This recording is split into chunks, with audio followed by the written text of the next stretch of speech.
বাইরে বৃষ্টি পড়ছিল। আমি বারান্দায় দাঁড়িয়েছিলাম। সেদিন আমার গায়ে ছিল সাদা রঙের একটা নাইটি। বৃষ্টির ফোঁটাগুলো আমার চুলের উপর পড়ছিল। হঠাৎ করে দরজার ঘণ্টা বাজল।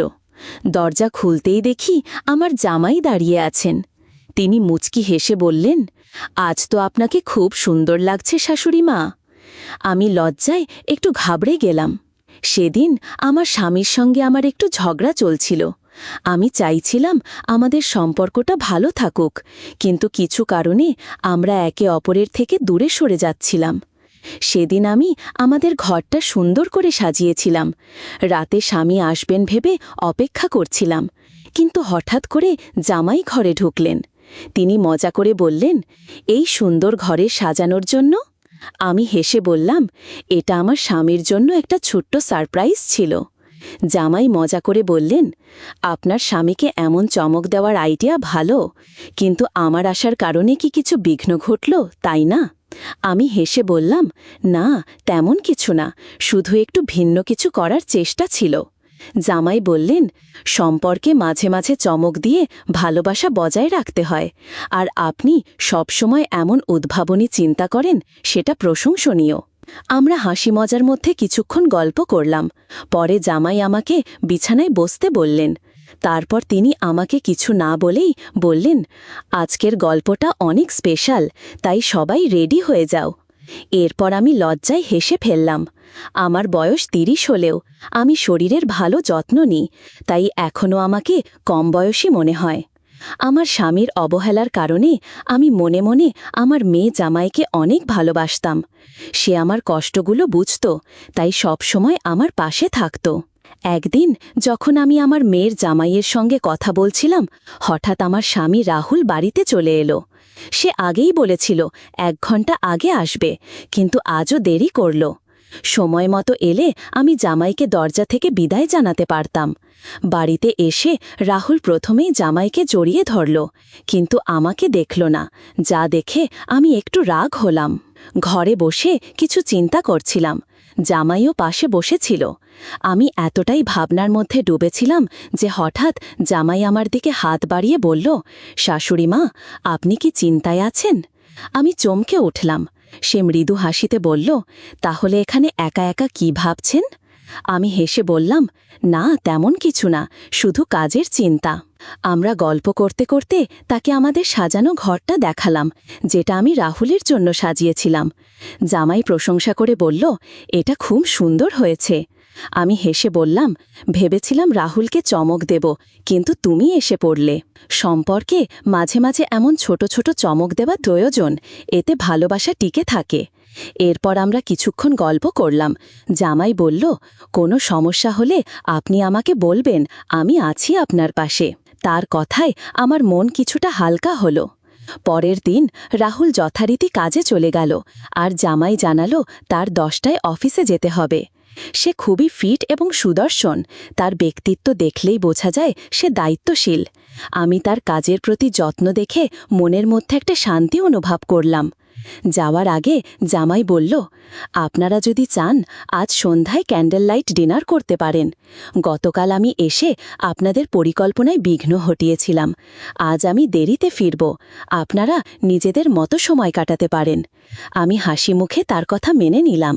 আমার স্বামী সারাদিন খুব একটা কথা বলেনি, যদিও আমি বিকেলে তার জন্য ডিনার প্রস্তুত করেছিলাম। রাতে যখন সে বাড়ি এলো, তাকে খুব ক্লান্ত দেখাচ্ছিল। আমরা একসাথে ডিনার করলাম, কিন্তু তাকে কোনো কিছুতে চাপ দিইনি। আমি ভেবেছিলাম রাহুল আমার স্বামী এবং আমাদের জীবনে আরও অনেক সময় আসবে, তাই সেদিন তাকে কিছু না বলে ঘুমাতে দিলাম। রাত 10টা বাজে। আমি তখন নীল গাউন পরেছিলাম। জামাই তখনও বাড়ি ফেরেনি। আমি ভাবছিলাম তাকে ফোন দেব কিনা। ঠিক তখনই দরজা খুলে গেল। জামাই বাড়িতে ঢুকল। আমি তাকে জিজ্ঞাসা করলাম, তুমি কি খেয়েছ? সে জানালো, হ্যাঁ, আমি বাইরে খেয়েছি। কিছুক্ষণ পর সে নিজের ঘরে চলে গেল, আর আমি আমার ঘরে ফিরে এলাম। এভাবে দিনগুলো কেটে যাচ্ছিল। জামাই সকাল 10টা থেকে বিকেল 5টা পর্যন্ত অফিস করত, আর প্রায় সময় সে আমাকে বাড়ির কাজে সাহায্য করত। তার এই সহযোগিতা দেখে আমি ভাবতাম আমার মেয়ে কত ভাগ্যবতী, এমন একজন যত্নশীল মানুষকে জীবন সঙ্গী হিসেবে পেয়েছে। যাওয়ার আগে জামাই বলল, আপনারা যদি চান আজ সন্ধ্যায় ক্যান্ডেল লাইট ডিনার করতে পারেন। গতকাল আমি এসে আপনাদের পরিকল্পনায় বিঘ্ন ঘটিয়েছিলাম, আজ আমি দেরিতে ফিরব, আপনারা নিজেদের মতো সময় কাটাতে পারেন। আমি হাসি মুখে তার কথা মেনে নিলাম। আমার স্বামী সারাদিন খুব একটা কথা বলেনি, যদিও আমি বিকেলে তার জন্য ডিনার প্রস্তুত করেছিলাম।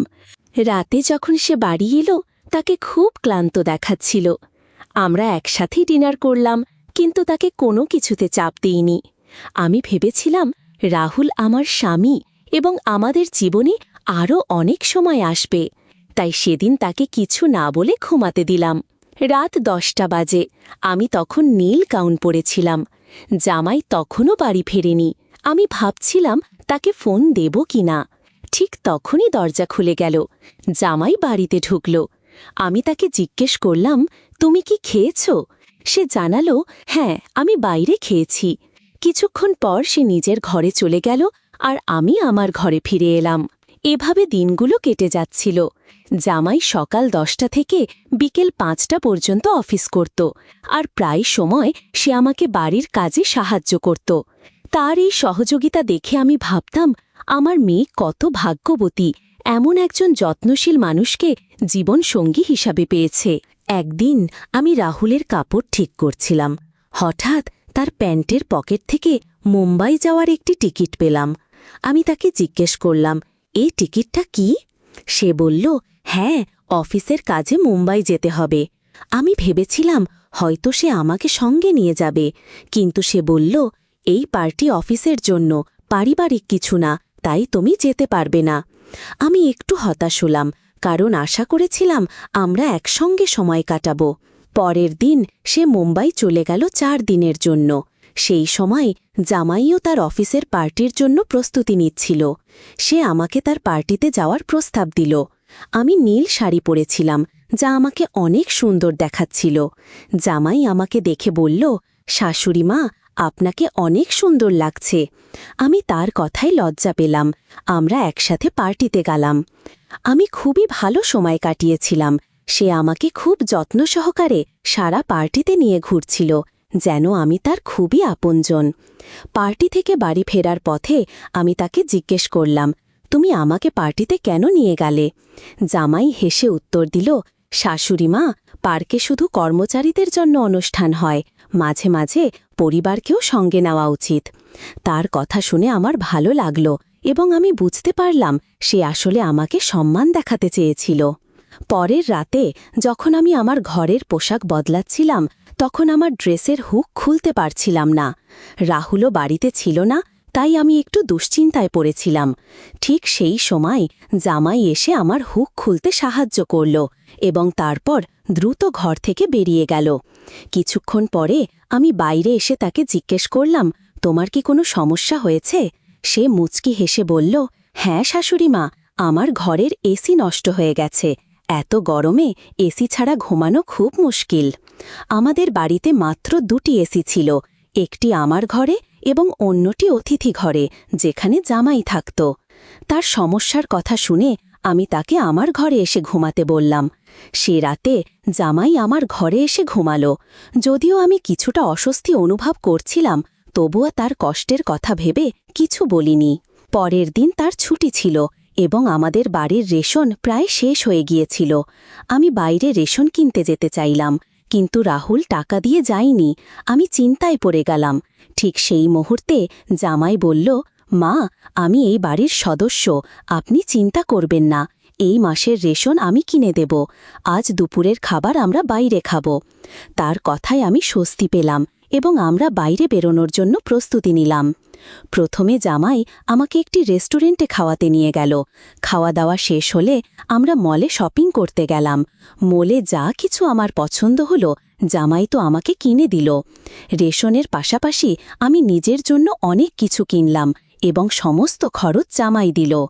রাহুল প্রায় আমাকে বকাঝকা করত যদি আমি রেশনের বাইরে কিছু কিনতাম, কিন্তু জামাই কিছুই বলল না। সে চুপচাপ যা কিছু দরকার ছিল সবই কিনে দিল। তার এমন ব্যবহারে মাঝে মাঝে মনে হচ্ছিল যেন সে আমাকে খুশি করার চেষ্টা করছে। সেদিন রাতে আমি মল থেকে কেনা নতুন নাইট ড্রেসটি পরেছিলাম। জামাই আমাকে সেই ড্রেসে দেখে বিস্মিত হয়ে গেল এবং বলল, শাশুড়িমা, আপনি খুব সুন্দর লাগছেন। সেই রাতে আবারও সে আমার ঘরে ঘুমাতে এসেছিল, কারণ অতিথি ঘরের এসি নষ্ট হয়ে গিয়েছিল। মাঝরাতে ঘুমের মধ্যে আমি বুঝতে পারি যে আমি তার খুব কাছে চলে এসেছি। ঘুম থেকে উঠে আমি দ্রুত দূরে সরে গেলাম এবং নিজের কাজে মন দিলাম। আজও জামাই ছুটি নিয়েছিল। স্নান সেরে আমি যখন রান্নাঘরে বাটি পরিষ্কার করছিলাম, তখন সে পেছন থেকে এসে হালকা চিমটি কাটল। আমি চমকে গেলাম এবং হঠাৎ ভারসাম্য হারিয়ে তার ওপর পড়ে গেলাম। সেই মুহূর্তে আমরা একে অপরের খুব কাছাকাছি ছিলাম এবং আমার হাতের ময়দা তার মুখে লেগে গেল। এটি দেখে আমরা দুজনেই হেসে উঠলাম। সে মুচকি হেসে বলল, হ্যাঁ শাশুড়িমা, আপনার পেটে একটা পিঁপড়া ছিল, সেটাই ছড়ানোর চেষ্টা করছিলাম। আমরা কিছুক্ষণ হেসে নিলাম, তারপর আবার নিজের কাজে ফিরে গেলাম। কিন্তু তার দয়া ও যত্ন আমার মনের মধ্যে রয়ে গেল। সেদিন থেকে আমি ভাবতে শুরু করলাম, যদিও আমার স্বামী আমাকে প্রায়ই উপেক্ষা করত, জামাই কিন্তু সবসময় আমার খেয়াল রাখত। তার বয়স আমার স্বামীর চেয়ে একটু কম হলেও সে অনেক বেশি যত্নবান এবং স্মার্ট ছিল। সে আমাকে একদিন বলেছিল, কোনো নারীর কিভাবে যত্ন নিতে হয় তা আমি ভালোই জানি। রাতে রাহুল বাড়ি ফিরে আসে এবং আমি নতুন নাইট ড্রেস পরেছিলাম। রাহুল অবাক হয়ে আমাকে জিজ্ঞাসা করল, এই ড্রেস কোথা থেকে এলো? আমি তাকে বললাম, আমি কিছু টাকা জমিয়েছিলাম, তাই নিজের জন্য এই ড্রেস কিনেছি। সে সন্দেহের চোখে আমাকে দেখল, কিন্তু আমি তার সন্দেহের কোনো গুরুত্ব দিলাম না। যিনি নিজের স্ত্রীর যত্ন নেন না, তার দৃষ্টিভঙ্গি নিয়ে ভাবার প্রয়োজনও নেই। আমার মনে হচ্ছিল, আমার যত্ন করার মানুষ হয়তো দায়িত্ব নিয়ে নেই, কিন্তু জামাই আমাকে সবসময় সম্মান দিয়ে দেখেছে। তার আচরণে বুঝতে পেরেছি সে আমাকে সঠিকভাবে দেখভাল করতে পারে। আমি তখন বুঝে গিয়েছিলাম এই সম্পর্কের যত্ন করতে হবে, যাতে এর সৌন্দর্য বজায় থাকে। সেই দিন থেকে আমি একটু রাহুলের কাছ থেকে দূরত্ব রাখার চেষ্টা করছিলাম। পরের দিন রাহুল এবং জামাই দুজনেই নিজেদের সময়মতো অফিসে চলে গেল। আমি কিচেনে কাজ করতে করতে ভাবছিলাম, আমি কি ভুল করছি? জামাইয়ের প্রতি আমার আকর্ষণ কি রাহুলের প্রতি অন্যায়? এই ভাবনার সঙ্গে আমি একটি পরীক্ষা নেওয়ার সিদ্ধান্ত নিলাম। আমি রাহুল এবং জামাইকে একটি মেসেজ পাঠালাম, আমার শরীর খুব খারাপ লাগছে, দরজা খোলা আছে, আমি আমার ঘরে বিশ্রাম নিচ্ছি।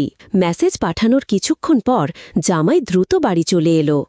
ঘরে ঢুকেই সে আমার ঘরে এসে আমার অবস্থা দেখতে লাগল। তার মুখে চিন্তার ভাব স্পষ্ট ছিল। আমি তখন হেসে উঠলাম। জামাই কিছুটা অবাক হয়ে বলল, এটা মজা করার সময় নয়। আপনি বললেন আপনার শরীর খারাপ, আমি তো খুব চিন্তিত হয়ে পড়েছিলাম। আসলে কি হয়েছে? আমি তখন তার হাত ধরলাম এবং বললাম, আমার কিছু হয়নি, আমি একদম ঠিক আছি। আমি শুধু পরীক্ষা করতে চেয়েছিলাম কে বেশি আমার যত্ন নেয়। তুমি আজ এই পরীক্ষায় পাশ করলে।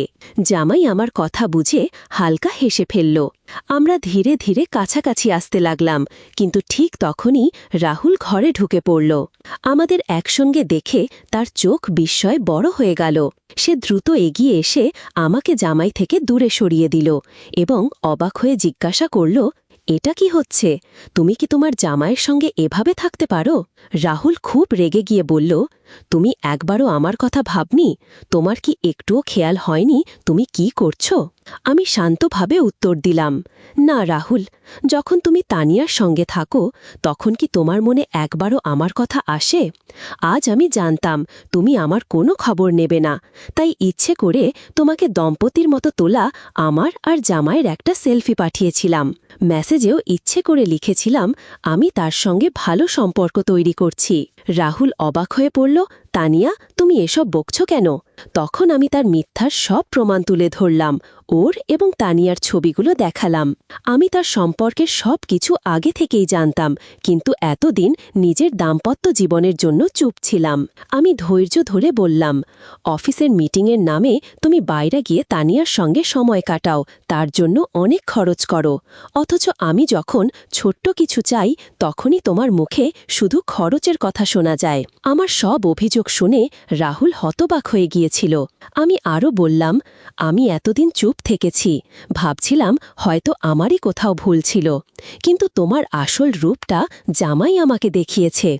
যখন আমি ভেঙে পড়ছিলাম সেই সময় জামাই আমাকে সাহস জুগিয়েছে। রাহুল কিছু বলার চেষ্টা করছিল, কিন্তু আমি বললাম, তুমি যে সন্দেহে নিয়ে আমাদের দেখছ তা দূর করে একবার নিজের দিকে তাকাও। তুমি যা করেছ তারপরেও তোমার কি মনে হয় তুমি সঠিক? তুমি যদি ভাবো তোমার ভুল নেই, তাহলে আমার আর জামাইয়ের মধ্যে কোনো ভুল নেই। জামাই আর আমার মধ্যে কিছুই ভুল হয়নি। আসলে আমরা দুজনে মিলে তোমাকে একটা শিক্ষা দিতে চেয়েছিলাম, আর আজ তুমি যা দেখেছ সেটাও সেই নাটকেরই অংশ ছিল। যদি তুমি আমাকে অন্য কারো সঙ্গে দেখে কষ্ট পাও, তাহলে ভাবো আমি কিভাবে তোমাকে অন্য মেয়ের সঙ্গে মেনে নিতে পারি। এবার রাহুল মাথা নিচু করে দাঁড়িয়ে রইল। আমি আমার ব্যাগ তুলে নিলাম এবং বাড়ি ছেড়ে যাওয়ার সিদ্ধান্ত নিলাম, কারণ আর কিছুই মেনে নিতে পারছিলাম না। কিন্তু সেই মুহূর্তে রাহুল আমার হাত ধরে আমাকে থামিয়ে দিল। সে ক্ষমা চাইল এবং প্রতিজ্ঞা করল যে আজ থেকে সে আর কোনো অন্য মেয়ের পেছনে যাবে না এবং আমার প্রতি বিশ্বাস্ত থাকবে। আমি জামাইকে ধন্যবাদ জানালাম, কারণ তার সাহায্যে আজ আমার সংসার বাঁচল। আজকের দিনে আমরা দেখতে পাই যে অনেক পুরুষ ও নারী ভালোবাসার পরিবার থাকা সত্ত্বেও বাইরের সম্পর্কে জড়িয়ে পড়ছে। তবে এটা বোঝা দরকার যে বাইরের কেউ আপনার পরিবার বা সঙ্গীর মতো কখনোই আপনাকে আগলে রাখতে পারবে না। বাইরের মানুষ কেবল নিজের প্রয়োজন মেটাতে আসবে। বিয়ের বাইরের সম্পর্কের কারণে আজকাল বিবাহ বিচ্ছেদের সংখ্যা ক্রমশ বাড়ছে। এমন পরিস্থিতিতে বাড়ি ছেড়ে চলে যাওয়া কখনোই সমাধান নয়। এর বদলে পরিস্থিতির মুখোমুখি হওয়া উচিত। একজন স্ত্রী সেই ব্যক্তি হতে পারেন যিনি তার স্বামীকে ভুল পথ থেকে সঠিক পথে ফিরিয়ে আনতে পারেন। এটা প্রতিটি স্ত্রীর বোঝা উচিত। গল্পটা কেমন লাগলো জানাতে ভুলবে না। আরও মজার মজার রোম্যান্টিক গল্প শুনতে চাইলে ভিডিওটি লাইক, শেয়ার এবং চ্যানেলটি সাবস্ক্রাইব করতে ও বেল আইকনটি ক্লিক করতে ভুলবে না। ধন্যবাদ।